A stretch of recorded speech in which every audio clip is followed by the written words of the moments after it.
আসসালামু আলাইকুম everyone, welcome to back to my channel. আশা করি সবাই ভালো আছেন, আমরাও ভালো আছি। আজকে ভিডিওটা এখন থেকে শুরু করছি। এখন বাজে সকাল 9:30 বাজে।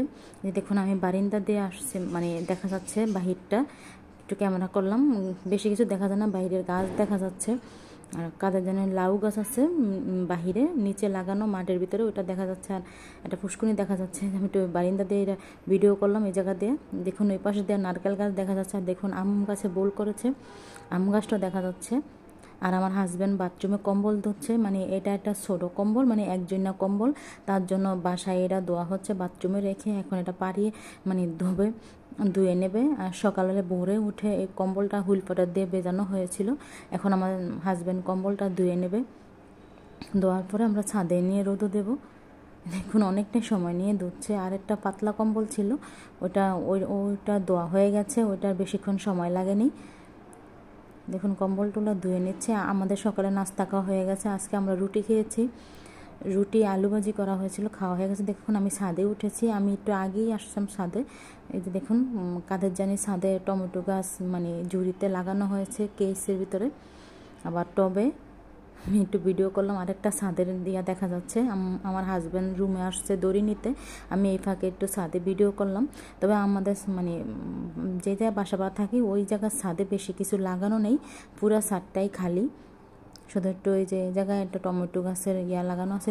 দেখুন এই যে আমার হাজব্যান্ড দড়িগুলা মানে দড়ি লাগাচ্ছে গাছের সাথে, গাছের ডালের সাথে লাগিয়ে এই যে দেখুন পিলারের সাথে বাঁধছে। এই যে দেখুন এখন দড়িটা মানে কম্বলটা দড়িতে দেওয়া যাচ্ছে না, পানি বেশি বার, তার জন্য যে দেয়ালের সাথে দেওয়া হচ্ছে, ছাদের সাইডে যে দেয়ালগুলো থাকে এই দেয়ালের সাথে দেওয়া হচ্ছে। আর নিচে মানে ওন্না দেওয়া হয়েছে যাতে বালু না লাগে, তার জন্য ওন্না লুঙ্গি দেওয়া হচ্ছে। এইভাবে পানিটা ঝরে যাবে, মানে ঝরার জন্য দেওয়া হয়েছে। দেখুন আমি রান্নাঘরে চলে আসছি, ভাত বসানো আছে। আর এই যে দেখুন বাটিতে মাছের তেল আছে, এখন আমি নুন হলুদ দিয়ে মেখে নেব।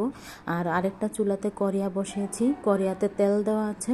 এই যে নুন হলুদ মেশে আমি মাছের তেলটা এখন ভেজে নেব। দেখুন বাহিরটা দেখা যাচ্ছে, বেশি কিছু দেখা যাচ্ছে না, মানে আম গাছ দেখা যাচ্ছে আর একটা বিল্ডিংয়ের ছাদ দেখা যাচ্ছে, এতটুকুই। এই যখন আমি মাছের তেলটা দিয়ে মানে ভেজে নেব কি অল্প কিছুক্ষণ। মাছের তেলটা দিয়ে আমি আজকে আলু দিয়ে মানে চিকন করে আলু কাঁচামরিচ পেঁয়াজ দিয়ে ভাজি করব, তার জন্য মাছের তেলটা আগে মানে ভাজা নেব।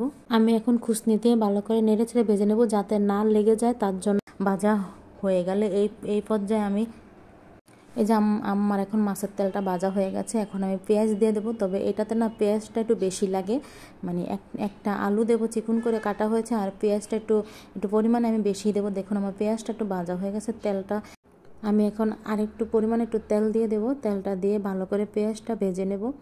মানে এই রান্নাতে পেঁয়াজের পরিমাণটা বেশি লাগে। আর এই দেখুন এই চুলাতে ভাত বসানো আছে, বাইরেটা দেখা যাচ্ছে, বেশি কিছু দেখা যাচ্ছে। দেখুন এই যে এই জায়গায় প্লেটেগুলোতে আনাজ তরকারি মানে কাটা আছে, এগুলো রেখেছি কেটে। আর এটার জন্য যে একটা আলু চিকুন করে আমি কেটে নিয়েছি, সাথে কাঁচামরিচ দিয়েছি। এটাতে আমি কোনো মরিচের গুঁড়ি বা মানে আদা রসুন বাটা এগুলো কিছুই ব্যবহার করব না, শুধু হলুদের গুঁড়ি দেব আর লবণ দেব। মানে পেঁয়াজটা এই পর্যায়ে আলুর সাথেই ভাজা হয়ে যাবে। দেখুন আমি অল্প পরিমাণে হলুদের গুঁড়া দিলাম। এখন ভালো করে আমি আলুটার সাথে মাছের তেলটা মিশিয়ে দেব, মানে একটু ভাজির মতো করে নেড়ে নেব, মানে অল্প আঁচে করে আমি রান্নাটা করব। এই পর্যায়ে দেখুন ভাজাটা হালকা হয়েছে। এখন আমি টমেটো দিয়ে দিলাম, একটা টমেটো মানে অর্ধেক টমেটো চিকন করে কেটে দিয়েছি লম্বা করে। এই যে এখন আমি ভাজিটা ভালো করে মিশিয়ে নেব টমেটোর সাথে, তারপর আমি অল্প আঁচে রেখে ভাজিটা করে নেব। তবে আমি মাছের তেল দিয়ে করছি, মানে মাছের ডিমও হয়েছে। আমার হাজব্যান্ড মাছের ডিম খায় না, তার জন্য আমি মাছের তেলটা দিয়ে ভাজিটা করছি। এই দেখুন মাছের তেলের ভাজিটা হয়ে যাচ্ছে। আমি যে আরেকটা চুলাতে মাছ ভাজা বসিয়েছি, মানে রান্না করব সিম দিয়ে আলু দিয়ে। তবে আজকেও আমার সিমের পরিমাণের সাথে আলুটা বেশি দিয়েছি, মানে আমার হাজব্যান্ড সিমটা বেশি খেতে চায় না, তার জন্য আলুটা দেওয়া হয়েছে। দেখুন আমি মাছ ভাজা হয়ে গেছে, মাছ ভাজার তেলে আমি পেঁয়াজ দিয়ে দিলাম, পেঁয়াজটা ভাজা হয়ে গেছে হালকা করে। এখন আমি আদা রসুন বাটা দেব, আদা রসুন বাটা দিয়ে নেব। আমার না এই জায়গায় মশলাগুলো অনেক দূরে থাকে, তার জন্য নিয়ে কাজ করতে অনেকটা সময় লেগে যায়। এই দেখুন আমি জিরার গুঁড়ি আর ধনিয়ার গুঁড়ি একসাথে দিয়ে মিক্সচার করা গুঁড়া করা আছে, ওগুলো দিয়ে দেব। এখন আমি পরিমাণ মতো হলুদের গুঁড়ি দেব, মানে যতটুকু লাগে ওই পরিমাণ মতোই দেওয়া হবে। আর এই পর্যায়ে মরিচের গুঁড়া দেব, মরিচের গুঁড়া আমি 1 চামচ দিলাম। মানে আমার মরিচের গুঁড়াটা দেখতে লাল, তবে তেমন একটা ঝাল হয় না, তার জন্য আর এখন আমি লবণ দিয়ে দেব। লবণ দিয়ে আমি এখন মশলাটা ভালো করে কষিয়ে নেব। দেখুন এই পর্যায়ে আমি একটু মশলাটাতে একটু সামান্য পরিমাণ একটু পানি দেব। দেখুন মশলাটা থেকে আমার তেল ছেড়ে দিয়েছে। এখন আমি সিম আর আলুগুলো দিয়ে ভালো করে কষিয়ে নেব তরকারিটা। দেখুন ভালো করে কষানোর পরে তারপর আমি কিছুক্ষণের জন্য ঢাকা দিয়ে রেখে দেব। এই যে আমি এখন ঢাকনা দিয়ে রেখে দেব, মানে 2 থেকে 3 মিনিটের জন্য। এই দেখুন ঢাকনা সরিয়ে দেখছি তরকারিটা কষানো হয়েছে কিনা। এই পর্যায়ে আমি আবার একটু নেড়ে নেব খুসনি দিয়ে নাড়ার পরে আমি এই পর্যায়ে গরম পানি দেব। মানে আমি গরম পানি দেই, ঠান্ডা পানি দিলেও সমস্যা নেই, তার জন্য বললাম। আমার গরম পানি চুলাতে কড়াই থাকে, তার জন্য। দেখুন মশলাটা কষানো, তরকারিটা কষানো হয়ে গেছে। আমি গরম পানিও দিয়ে দিচ্ছি, তবে এটা ক্যামেরা অফ করা ছিল, তার জন্য দেখাতে মনে ছিল না। দেখুন এই পর্যায়ে আমি টমেটো দিয়ে দিলাম। টমেটো দিয়ে আমি ঢাকা দিয়ে রেখে দেব। টমেটোটা একটু খুসনি দিয়ে মানে ভিতরের দিকে ঢুকিয়ে দিচ্ছি, যাতে তরকারির সাথে হয়ে যায়, আলু সিমের সাথে। দেখুন আমি ঢাকা দিয়ে রেখে দিলাম। দেখুন তরকারিটা হয়ে গেছে।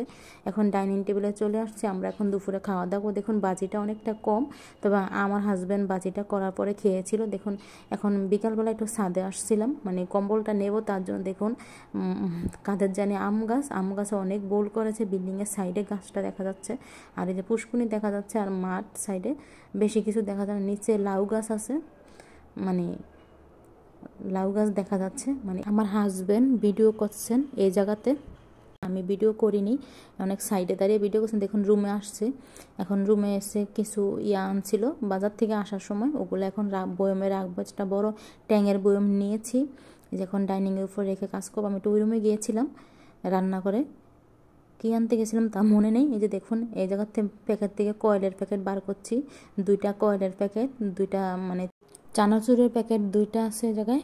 এগুলা মানে সন্ধ্যায় মুড়ি বানানি খাবো, তার জন্য। আজ যে দেখুন একটা প্যাকেট করা, এই প্যাকেটটার ভিতরে চা আছে, এগুলাকে অটো চা বলে। এগুলো আনা হয়েছে 1 প্যাকেট, মানে আমরা এগুলো বাসায় খাওয়া পরে মানে ঝামেলা ছাড়া চাটা। এই যে দেখুন আমি প্যাকেটটা ছিঁড়ে নিচ্ছি, ছিঁড়তে পারি না, তার জন্য একটু ফুটো করে নিয়েছি। এখন আমি বয়মটাতে ভরে দেব। এই জায়গায় আমার হাজব্যান্ড কথা বলছিল যে একসাথে বেশি করে নিয়ে আসছি একটা প্যাকেট কিনে, তার জন্য বলল। এগুলো এখন বয়মে রেখে দেব ভরে। এই যে আমি এখন সবগুলা চায়ের প্যাকেটগুলা মানে হরলিক্স না, আমি ট্যাঙের বয়ম নিয়েছি। ট্যাঙের একটা বড় বয়মে ভরে নেব, তবে আমার সবগুলা প্যাকেট নাই বয়মে মানে আটবে না, মানে ধরবে না, তার জন্য আবার নামিয়ে রাখছি। অল্প করে রাখতে হবে।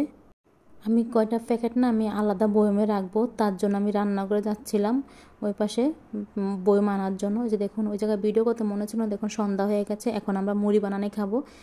দেখুন আমি কতটা চিকন করে খিরাই কেটে নিয়েছি, সাথে টমেটো পেঁয়াজ। মানে আমার হাজব্যান্ড চিকন করে না কাটলে খিরাই তারপরে মুড়ি বানানি খেতে চায় না, তবে আমি এই জায়গায় কাঁচামরিচটা দেইনি, মানে মুড়ির সাথে জাল খাবে না, তার জন্য বলছে। চানাচুরটা জাল ছিল, তার জন্য। যে দেখুন আমি এখন মুড়িটা বানিয়ে নেব, তবে আমি সরিষার তেল দিয়েছি অফ ক্যামেরাতে দেখাতে মনে ছিল না অবশ্য।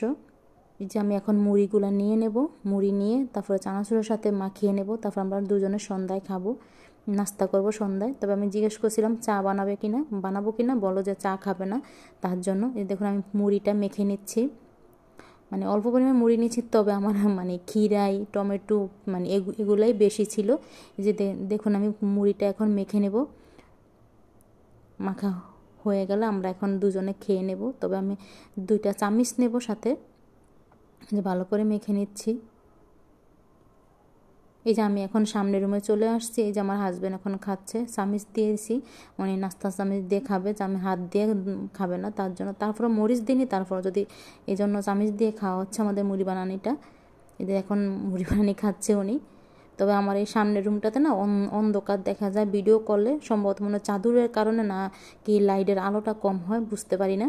মানে ক্যামেরাতে আমি যখন ভয়েস ওভার দিতে আসছি তখন দেখা যাচ্ছে যে মানে অন্ধকার দেখা যায়, মুড়িটাও অন্ধকার লাগে, মানে কালো দেখাচ্ছে। দেখুন এই জায়গায় আমরা খেয়ে নিচ্ছি। আমি একটু পানি আনতে গেছিলাম ডাইনিংয়ে।